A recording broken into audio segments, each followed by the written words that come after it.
마태복음 오늘 28장 마지막 이 장은 마태복음에서는 끝으로 맺는 것이지만 이 끝을 보게 되면 부활의 시작이라는 것을 볼 수가 있습니다. 그러니까 부활의 시작점이다라고 저희들이 받아들이는 것이 오히려 더 성경적으로 맞을 것 같습니다. 부활 그 이후에 오히려 더 성령의 역사가 강력하게 일어나는 사건들이 더 많이 일어난 것을 볼 수 있게 되죠.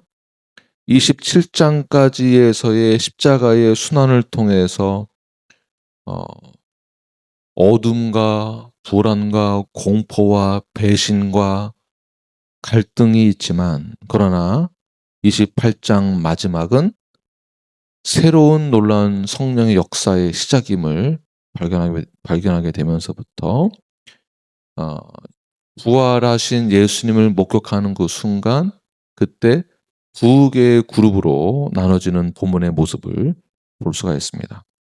첫 번째 그룹은 그 부활의 현장을 목격하고 부활을 덮으려고 하는 그룹이 등장합니다. 11절 말씀 함께 읽겠습니다. 시작.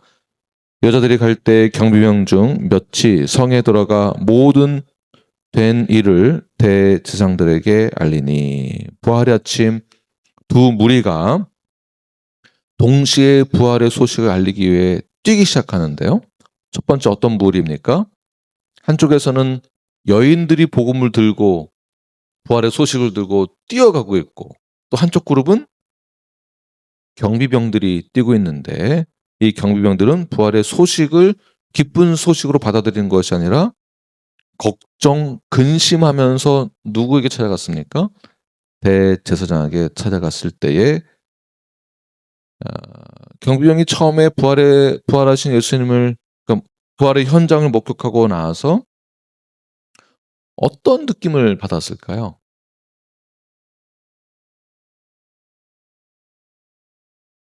만약에 부활을 믿지 못했으면 뭐부터 걱정했을까요? 나 이제 죽었다, 이렇게 가는 겁니다. 그런데 오히려 그 부활의 소식을 알리러 갔다라는 것은 부활을 믿었다라는 얘기입니다. 12절 말씀 함께 읽겠습니다. 시작. 그들이 장로들과 함께 모여 의논하고 군인들에게 돈을 많이 주며, 그래서 이들은 산헤드린을 소집하게 되고, 그리고 예수님의 부활에 대해서 거짓 유언비어를 퍼뜨리기 위해 돈을 쓰는데, 조금 쓴 게 아니고 많이, 여기서 많이가 얼마나 많은지는 모르겠지만 상당히 많은 돈을 주고 이제 입막음을 시도하는 것이죠. 그래서 중요한 사실은 대제사장들, 장로들, 그러니까 사내들인은 아무것도 몰라서 이를 꾸미려고 하는 것이 아니라, 그들은 부활의 소식을 들었고, 그리고 그들도 알고, 부활을 알고 부활이 실제라는 것을 그들이 인식을 했다라고 봅니다. 왜냐하면 예수님이 십자가에서 죽으실 때 그 현장에서 어떠한 사건이 있었습니까? 땅이 흔들리고 지진이 일어나고, 또 휘장이 갈라지고, 돌 무덤의 문이 돌이 옮겨져 있고, 무덤은 비어 있고, 뭔가 앞뒤 들었던 거, 본인들이 구약에서 말하고 있는 예언들을 생각하면 이게 다 맞아떨어지는 거예요. 이 예수가 진짜 메시아인가? 그 순간 그들도 '아, 이거 우리가 틀렸구나. 뭔가 잘못됐구나. 진짜 그가 하나님의 아들인가? 메시아인가?' 라는 생각이 들어갔을 때에 그들이 어떠한 결정을 내린 것일까요? 마지막 회개할 수 있는 기회가 찾아왔음에도 불구하고 회개하지 아니하고, 오히려 진리를 알고 있음에도 불구하고 그 진리에 대해서 회개하지 아니하고 순종하지 않은 것입니다. 다시 말해서 진리를 몰랐기 때문에 순종을 못하는 게 아니라, 진리를 알고도 순종하지 않았다라는 것이 중요합니다. 다시 말해서 성경에서 메시아에 대한 그 예언이 또는 정보가 또는 리서치가 부족해서 뭘 몰라서 잘못된 선택을 한 것이 아니라 우리가 분명히 이해하고 넘어가야 될 것은 진리는 우리에게 이해를 요구하고 있는 것이 아니라 "너 이해가 다 되니? 내가 설명 다 해 줄게. 성경에서 말하는 거 궁금한 거 다 성경에 다 들어가 있어. 다 이해시켜 줄게."라는 차원이 아니라 진리는 이해가 먼저가 아니라 순종이 먼저입니다. 순종이 먼저. 순종을 먼저 요구한다라는 것이죠. 모든 것이 다 이해가 되어야만 '나는 그 진리를 받아들이겠다.'라는 것은 어 잘못된 입장입니다. 예를 들어서 성경에서 여러 가지 기적과 이적들 또 예수님의 탄생과 죽으심과 부활과 승천과 다시 오실 것에 대한 그리고 하나님은 누구이신지 예수님은 어떤 분이신지 성령에 대한 여러 가지 기타 등등에 대해서 야 그게 믿겨지냐라는 질문을 저희들은 상당히 많이 하게 됩니다. 그런 질문을 왜 하게 될까요? 과학적으로 증명이 안 되는 걸 어떻게 믿을 수 있느냐라는 것으로 시작되는 것이죠. 어 이걸 다 설명하려면은 뭐 한 학기 수업은 들어야 되겠지만 짧게 표현을 하자면 성경은 첫 번째 과학책이 아니다. 네. 성경은 과학적으로 예수님이 죽으시고 부활하신 것을 설명하고자 하는 과학책이 아닙니다. 두 번째 성경은 의학책도 아니고요. 기술책도 아닙니다. 그러면 성경은 어떠한 목적으로 쓰여진 것일까요? 하나님 자신을 드러내신 것으로 보는 것입니다. 하나님 자신을 드러내는데 드러내는 것을 뭐라고 말을 할까요? 계시라고 합니다. 계시.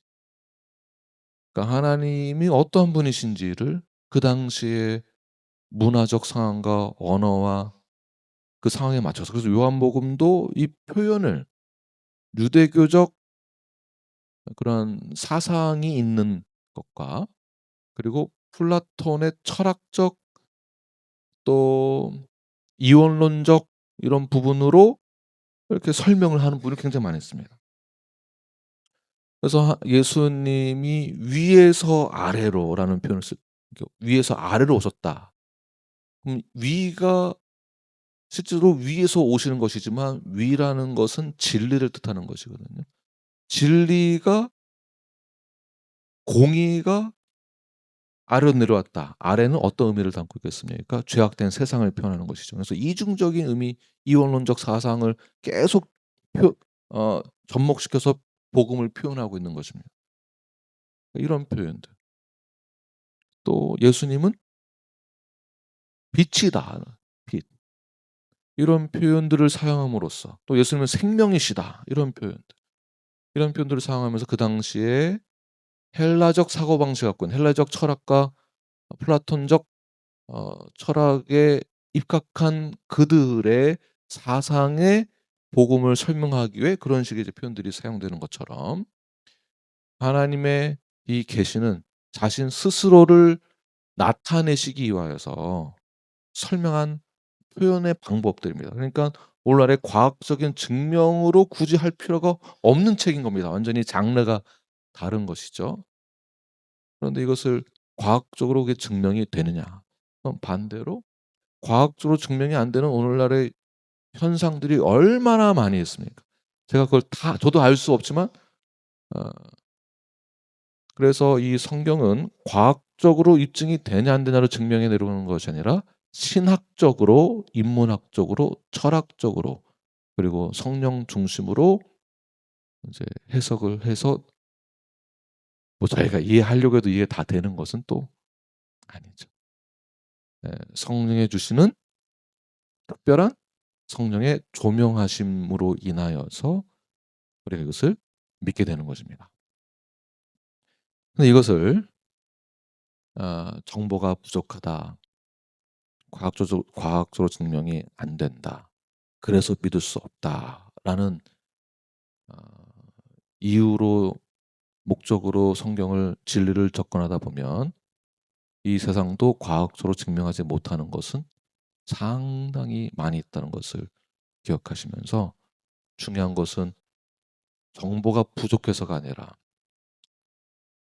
진리가 뭔가 부족해서가 아니라 성경에서 말하는 진리에 대한 우리의 입장은 제일 먼저 이해가 다 되었기 때문에 순종하겠다가 아니라 이해가 되기 이전에 순종이 먼저라는 그 사실입니다. 그래서 진리는 우리에게 제일 먼저 요구하는 것이 무엇이다? 순종이다라는 것은 순종. 진리를 아는 것과 진리에 굴복하는 것, 진리에 순종하는 것은 전혀 다른 문제입니다. 다른 문제. 그래서 우리가 진리를 다 이해하고 리서치해서 내가 이해할 만하니까 이 은혜를 받았다라는 것은 잘못된 개념이고, 그래서 진리의 순종으로 먼저 나아갔을 때에 그것이 하나님의 은혜에 의해서 내가 나왔음을, 은혜에 의해서 내가 구원을 받았음을, 은혜에 의해서 이 진리를 깨달았음을 선언하게 되는 것이죠. 내가 똑똑해서 이해가 다 된 것이 아니다라는 것을. 이 모든 것이 하나님의 은혜와 다 연결되어집니다. 그래서 너는 진리가 다 이해가 되었는가? 그것이 아니라 너는 그 진리에 먼저 순종할 수 있는가? 너는 그 진리의 말씀에 순종한다면 너는 그 십자가를 질 수 있는가? 이렇게 접근해야 되는 것입니다. 조금만 더 이해되게 설명해 주신다면 제가 순종하겠습니다. 아닌 것이죠. 그래서 우리는 그 진리 앞에 나의 기득권을 다 내려놓고 나 자신을 먼저 내려놓고 나를 먼저 부인하고 이렇게 시작되는 것입니다. 근데 종교 지도자들은 어떻게 접근했습니까? 진리를 이해하려고 하지도 않고 그 진리 앞에 그 진리를 덮으려고 돈을 많이 썼다라는 것, 비용을 많이 사용했다라는 것이 문제이죠.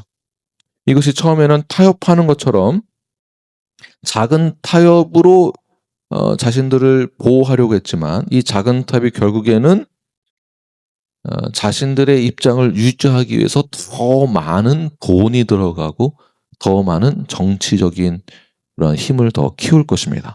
더 많은 희생이 필요하게 되는 것이죠. 반면에 그 진리에 대해서 순종한다라는 것은 이건 역시 결코 쉽지는 않지만 그러나 굉장히 단순한 것입니다. 오히려 주님이 말씀하시니 제가 나아가겠습니다. 주님이 가라 하시면 제가 가고 멈춰서라 하면 그 다음 뭘까요? 멈춰 서겠습니다. 이렇게 시작되는 것입니다. 그런데 그들은 이 진리 앞에서 어렵지만 단순하게 받아들이는 것이 아니라 이 진리 앞에서 이 문제를 어떻게 하면 잘 덮어서 잘 처리해서 내가 살 수 있을까? 이 걱정을 하는 것이죠. 이것이 가장 별거 아닌 것 같지만 가장 무서운 죄의 시작점이 되는 것입니다. 그러니까 죄를 짓고서 괴로워하는 단계가 아니라 죄를 그다음부터는 통제하고 조종하려는 것, 굉장히 큰 문제가, 더 큰 문제가 되는 것이죠. 이때 양심은 우리를 더 이상 괴롭히지 않습니다. 양심이 이제 작동 안 하는 거예요. 다른 편으로는 오히려 그 진리에 대해서 내가 불편해하게 됩니다. 완전히 그 진리를 거부하는 의도적인 것이 있는 것이죠. 13절 보십시오. 시작. 이르되 너희는 말하기를 그의 제자들이 밤에 와서 우리가 잘 때에 그를 도둑질하여 갔다 하라. 네. 진리를 불편해하니까 저도 많은 또 다른 작업을 하게 되는데, 자세히 보시면 이 자신들이 거짓말을 하려고 하면서 그 거짓말에 자신들이 또 넘어갑니다. 너희는 말하기를 그의 제자들이 밤에 왔다가 우리가 잘 때에, 자고 있는데 제자들이 왔다는 것을 어떻게 알고 말을 하는 것일까요? 이 말이 안 되잖아요. 그 다음에 어떻게 했다고요? 제자들이 도둑질해 갔다. 잠든 사이에 제자들이 와서 도둑질했다는 것을 어떻게 증명할 수 있는 것인지. 그 다음에 오히려 본인들이 잠을 잤다라고, 경비병들은 이 가장 중요한 시점에서 잠을 잤다고 거짓말을 해라. 잠을 잔 자가 그 당시에 어떻게 된 줄 아십니까? 네, 똑같이 그 죄에 대한 책임을 지게 되어 있습니다. 그런데 자기 입으로 자기가 잤다라고 죄를 말하면서 나 죽어야 된다라고 말한다는 격이 되는 것인데, 어떻게 처벌받지 않고 이들이 견뎌낼 수 있을까요? 세 번째, 또 보시면 제자들이 이러한 무모한, 그 겁쟁이들이, 그 배신자들이 이러한 무모한 짓을 할 리가 없습니다. 27장에서 예수님의 순환을 보고 나서 제자들이 어떻게 했습니까? 다 도망갔는데 다 도망가고 나서는 다시 제자들이 와서 이렇게 위험한,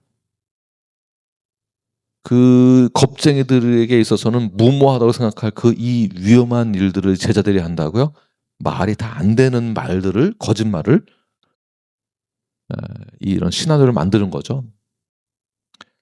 자, 제가 보기에는, 제가 어릴 때로 해봐야 뭐 불과 작년까지만 해도 저 본문 이렇게 해석 안 했었습니다. 여기까지 생각이 안 갔거든요. 나이가 들면서 세상을 경험하고, 여기서 세상을 경험했다는 것은 제가 세상 나가서 뭘 경험한 건 아니지만 이 세상 돌아가는 것을 뉴스를 통해서 정치가들을 보고, 또 제가 경험한 몇 가지를 통해서 인간들이 얼마나 추잡스럽고 더러운가, 자기 살기 위해서 이러한 생각을 어떻게 하는가 할 정도의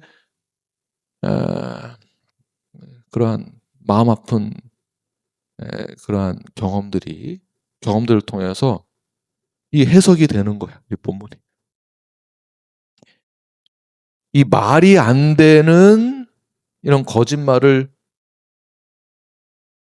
말이 안 되는 이 거짓말을 퍼뜨리는 그 이유가 이들이 무식해서 퍼뜨린 게 아니라 제가 보기에는 알면서도 이 거짓말을 시킨 것 같아요. 이런 내용은 주석에 있거나 이런 게 아니고 저 개인의 해석입니다. 이들이 알면서도 이 거짓말을 퍼뜨리는 그 이유가 무엇일까? 이 거짓말의 목적은 어떻게 하면 논리적으로 잘 설득을 시켜서 내 편을 만들까가 아니라 진리를, 사실을 희미하게 흩트기 위해서 거짓말을 일단 던진 것입니다. 누가 봐도 말이 안 되는 논리이고 거짓이지만 이 거짓으로 사실을 흐리게 만드는 거죠. 그러니까 거짓말하는 목적은 설득이 아니라 혼란을 주기 위한 목적이다라고 보는 것입니다. 이거 이해가 되십니까? 사람들은 진짜 이게 진짠가 사실인가 처음엔 그렇게 시작하지만 나중에는 이 거짓을 선포함으로 헷갈리게 만드는 게 목적인 거예요. 내가 진짜가 아니라 진짜인지 거짓인지 사람들도 들으면 헷갈리게 만드는 거. 진리를, 사실을 흐리게 만드는 거, 물타기 작전에 들어간 것이죠. 누가요? 사내들이니. 그래서 대제사장들이 돈을 많이 주고, 또 26장으로 넘어가게 되면 예수님을 은 30에 팔게 하기 위해서도 그때도 돈을 쓰고, 오늘 본문에서도 28장에서도 돈을 더 많이 주고 입막음하고 거짓을, 물타기 작전을 시작한 것입니다. 자, 이 돈은 그래서 어떻게 사용하느냐가 굉장히 중요합니다. 굉장히. 돈이 진리를 공격해서 넘어가는 경우들이 상당히 많이 있습니다. 이것은 가장 오래된 무기입니다. 그래서 돈을 잘 사용하시길 바랍니다. 15절 보시면 군인들이 돈을 받고 시작 가르친 대로 하였으니 이 말이 오늘날까지 유대인 가운데 두루 퍼지리라. 자, 언제까지요? 오늘날까지. 누가? 돈을 많이 받은 경비병들이 어떻게 해요? 그들이 가르쳐준 대로 그대로 오늘날 세상에서 돈으로 다 해결하려고 하지 않습니까? 뇌물. 그래서 처음에는 진리를 알았음에도 불구하고 물타기 작전이 들어가면서부터 시간이 지나면 원래 알고 있었던 것이 사실이 흐려지게 되는 것. 그 흐려지게 되는 그 물타기가 이제는 전통으로 내려와서 부활은 사실이 아니다. 제자들이 가져갔다. 네, 이런 설들이 얼마나 많이 있습니까?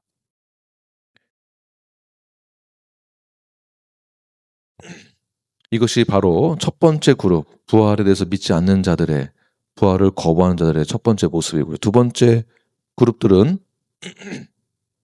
부활을 증거하는 증인들의 그룹이 있습니다. 16절 말씀 읽겠습니다. 시작.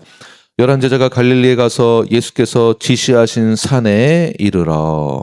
자, 11제자 하나는 떠났고 그 공동체는 그 제자들은 상처를 입은 상태에 있습니다. 얼마나 예수님을 따르던 큰 무리들과 이 11제자들 사이 안에서 갈등이 있었겠습니까? 서로가 서로를 의심하고 손가락질하고 비난하고 두려워하고 겁나고 나가지 못하고. 그러나 예수님은 누구를 부르시나요? 상처 입은 영혼들을 치유하시기 위하여 부르십니다. 다시 말해서 완벽한 사람, 완벽한 공동체는 없다라는 것입니다. 제가 인생을 많이 살지는 않았지만 사람들을 또 많이 만난 것은 아니지만 어릴 때와 다른 사람들 만났을 때 그러한 느낌은 참 다르다. 참 다르다.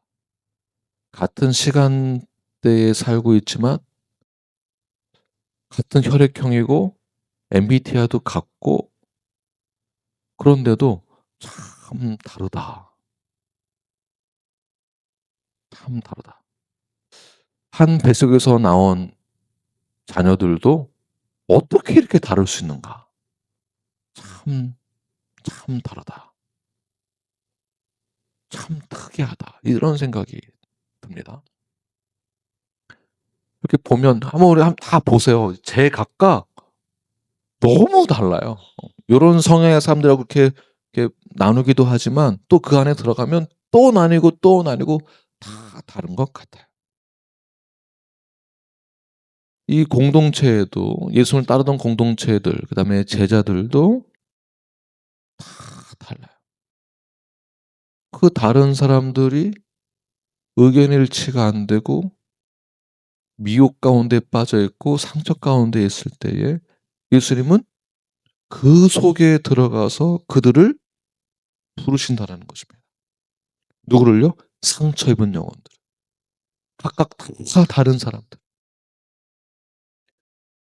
의심에 빠져 있는 영혼들을, 불안해하고 있는 영혼, 공포 가운데 있는 자들을 그대로 부르신다라는 것은 그대로 그 상태 그대로 받으시겠다는 것입니다. 나의 있는 모습 그대로를 받으신다라는 것이죠. 17절 말씀 읽겠습니다. 시작. 예수를 배웠고 경배하나 아직도 의심하는 사람들이 있더라. 네.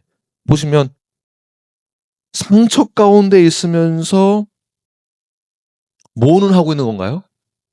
부활하신 그 주님을 경배하는 자도 있는데 그 안에 속마음은 요만큼은 의심하는 자도 있는가.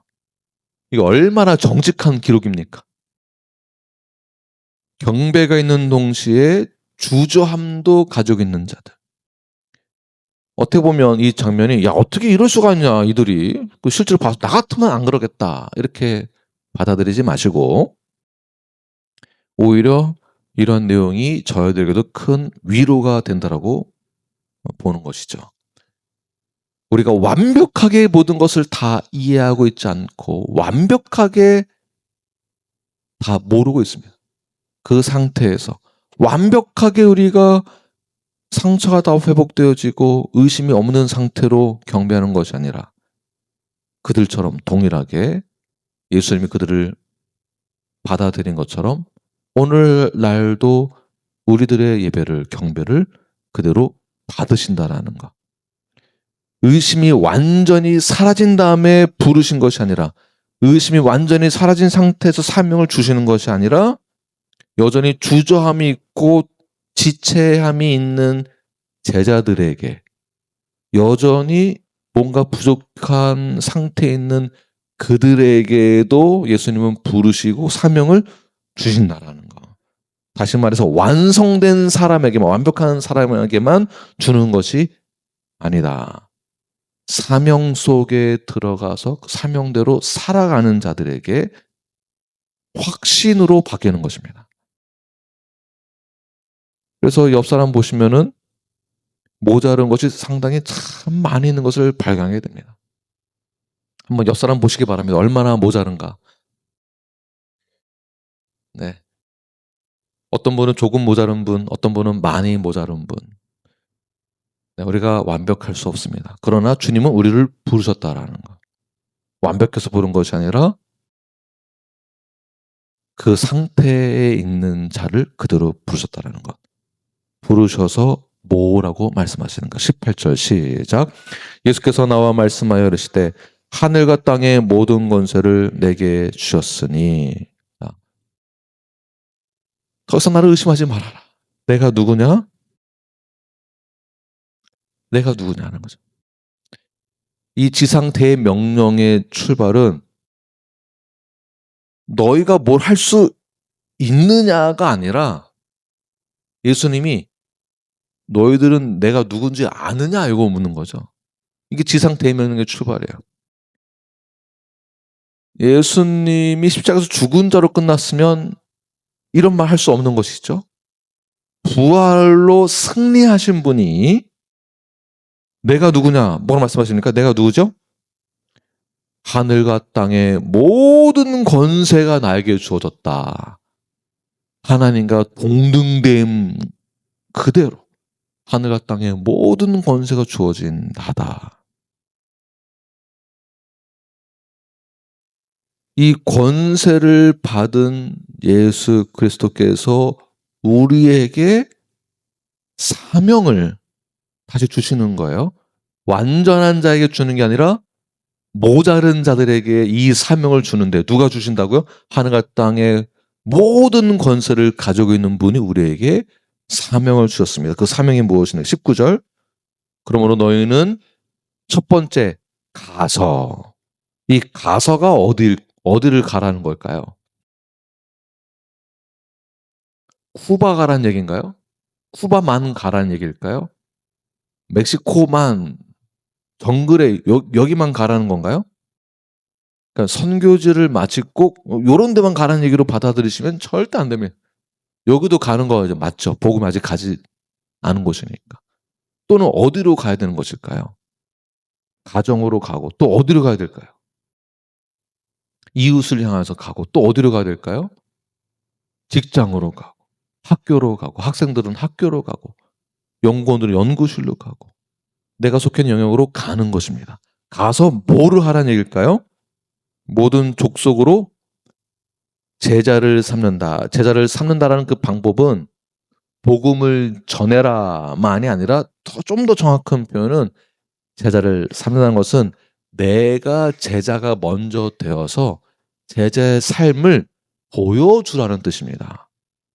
복음만 전하고서는 뒤에 가서는 사기치고 그것도 다 걸리고 농땡이 부리고 게으르고 요런 거 보여주고 예수님 믿으라고 하면 누가 믿겠습니까?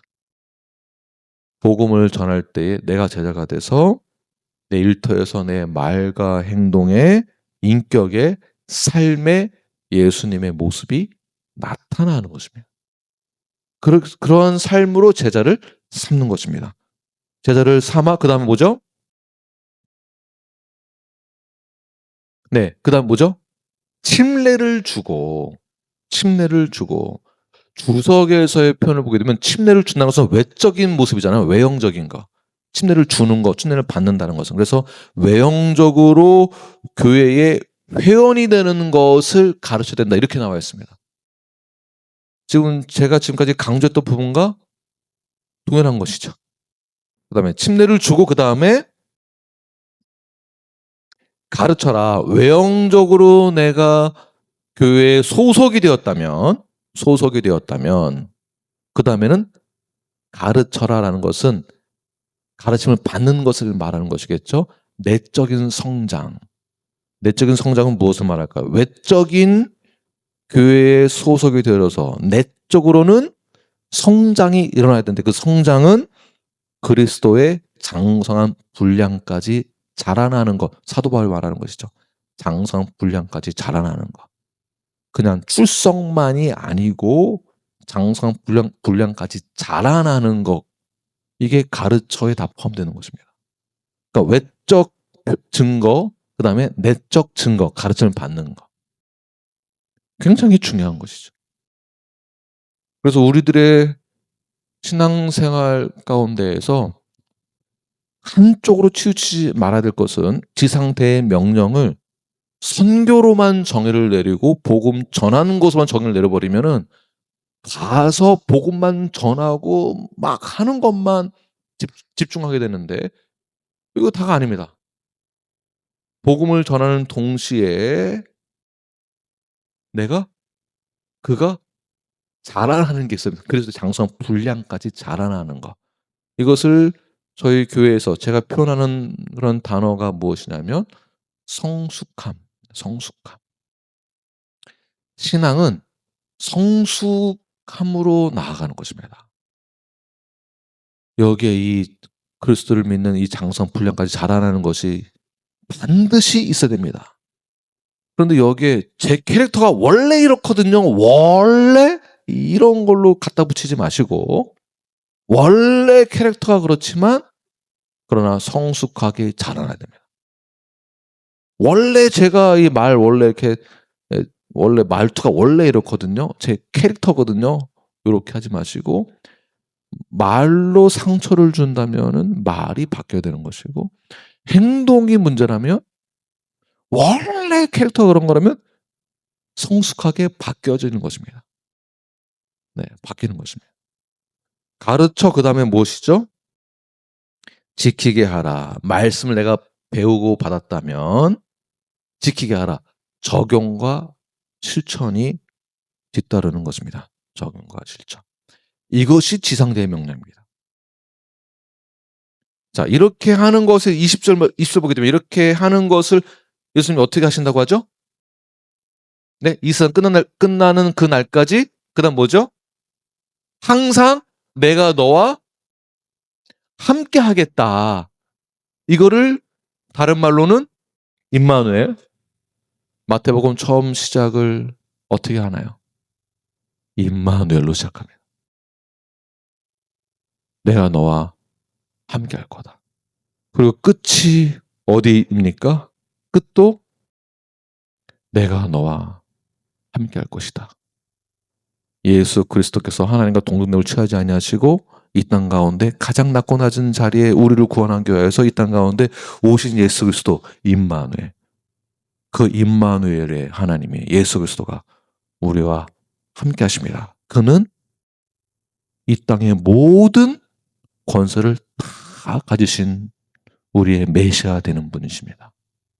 우리가 부활의 그 주님을 믿는다면 그 권세로 우리는 여전히 부족하고 완전하진 않지만 우리를 하나님의 자녀로 예수님의 제자로 부르셨고 부르시고 너 알아서 해라라고 말씀하지 아니하시고 임마누엘로 우리와 함께 하시겠다고 말씀하십니다.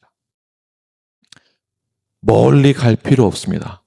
멀리 가야 될 때는 갈 수도 있습니다. 그러나 우리가 속해 있는 이 자리에서 내가 속해 있는 그 영역에서 가셔서 그레이트 커미션을 이루어 나가시는 사명자가 되는 저 여러분이 되기를 간절히 축원합니다.